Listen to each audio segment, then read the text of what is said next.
vang non Cristo asong doan hirta kimme thandam lunang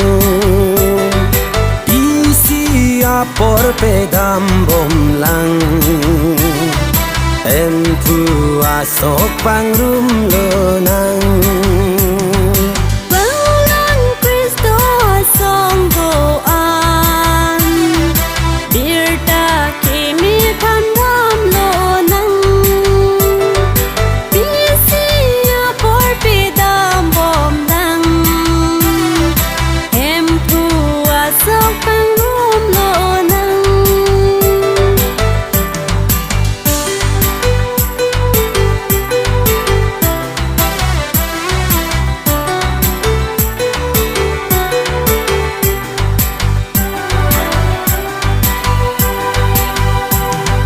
Ranam kitoi phan irke adan damra akhaya jatuan ijo kalam pachi thang non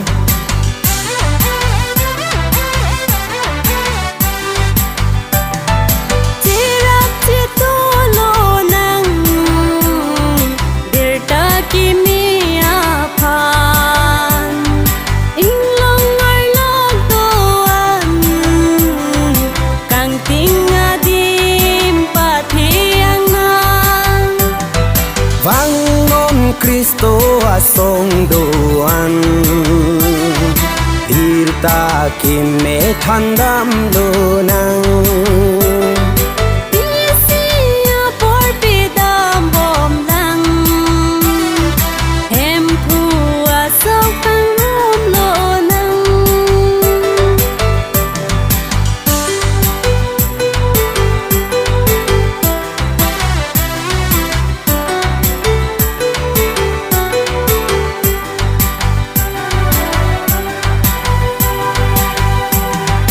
Kila katum doan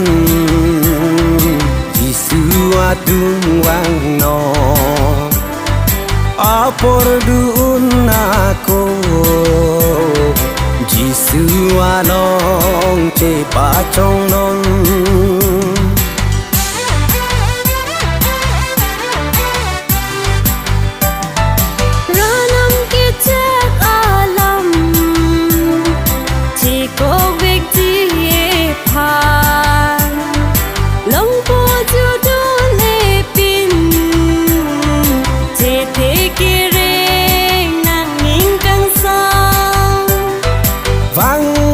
Cristo asong doan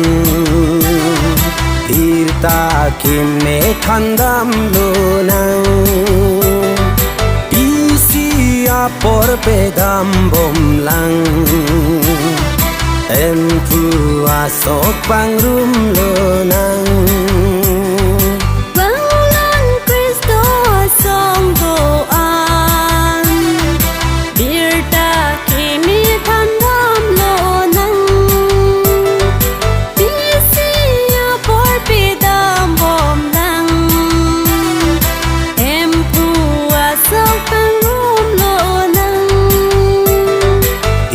ta kimme thandam lunang em thu asok pangrum lo